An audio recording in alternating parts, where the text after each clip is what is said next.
What's up, everybody? Jay here for JHP. Welcome back to my garage.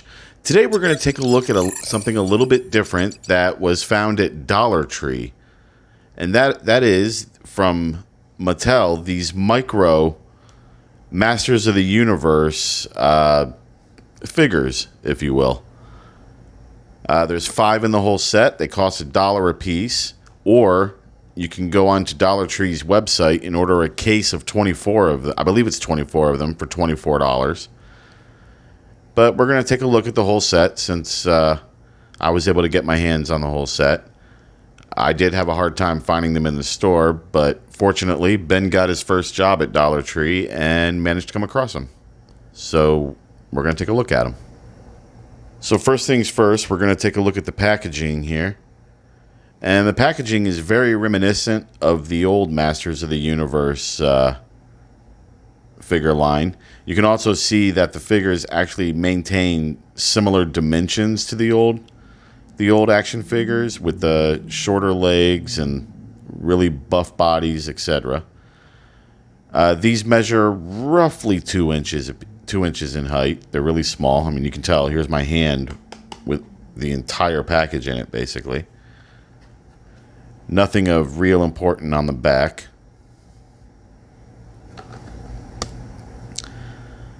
But as I said, there are 5 in the set, and we're going to take a look at all 5. The set includes, of course, HeMan and Skeletor, as well as Man-at-Arms, and you also get Merlin and Orco. So let's go ahead and take a look at them individually. First up, we have HeMan's diminutive and albeit very nervous friend, Orco, his magician friend. The detail on this one is very good. The paint application is very good. They are all on these like rock-like bases that have the Masters of the Universe logo on them. Except Orco's, of course, has a stand that goes right down the middle of it. But this is a very good paint application. You can see here in the eyes and whatnot. The irony with the Orco one is Orco was a smaller character, so I'm thinking this Orco would actually be pretty close to being in scale with the original He-Man figures. Unfortunately, I don't have one for comparison. Next up, we have one of the villains who actually played a bit of a part in the new Kevin Smith series on Netflix, Merman. Now, the paint application on this one is a little sloppy. I think that has to do with the colors, but it still captures the character. And as it is very clear, these are based off the original action figure designs. And with this one, we can give you a better look at the base with the Masters of the Universe logo.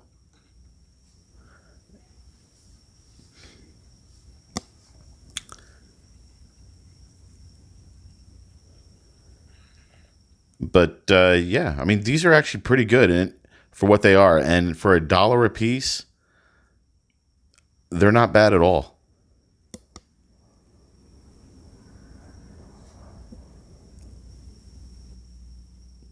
Next up, we have one of He-Man's good friends. And if I'm not mistaken, he was Teela's father. Don't quote me on it. It's been a very long time since I've seen the series. Man-at-Arms. Again, paint application is really good. There's a little bit, I think the paint application on the face doesn't quite come up to snuff, but I mean, still not bad. I mean, we're talking literally, it's a very small head. These are literally 2-inch figures. So to actually get the eyeballs, I think is really good.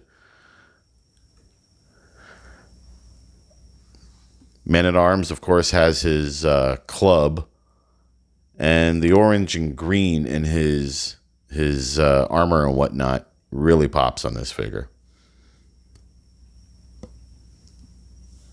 Again, very good for a little 2-inch, basically figurine.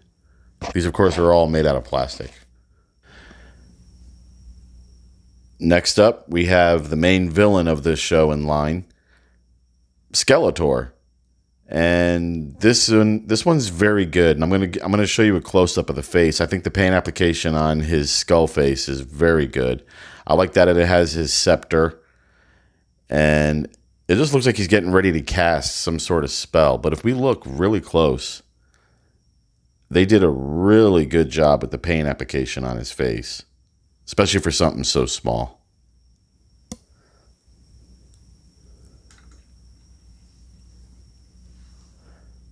Skeletor, of course, being the main villain. But in my opinion, also a very campy character. I remember very vaguely the HeMan and She-Ra, I believe it was the HeMan and She-Ra holiday special, where Skeletor couldn't figure out why he was having feelings. But anyways, before we get to He-Man, I'd really like to see more of these. I think they could make more, like maybe Teela, the Sorceress, Beastman. Wasn't there one called Manny Faces? But I don't know how you would do that one. There's just so many options they could go with. I'd like to see a lot more of these. And of course, finally, we have He-Man in a bit of a battle pose here, holding aloft his power sword, or sword of power, I believe it was originally called. Like I said, it's been a very long time since I've seen the show. Again, detail and paint application is very good. The face, I think, on this one is very good. You know, when you compare it to the original figure line, there's many similarities. He's got that He-Man, action figure line toy proportions. The sword of power is the whole sword and not just a half a sword. Just saying. I mean, brilliant marketing on their part originally. You had to buy Skeletor and He-Man to get both halves of the sword. But anyways, yeah, I mean, I think these are very good, and I'd really like to see more of the characters from the show done in these. I mean, these make great little, like, maybe shelf or desktop pieces.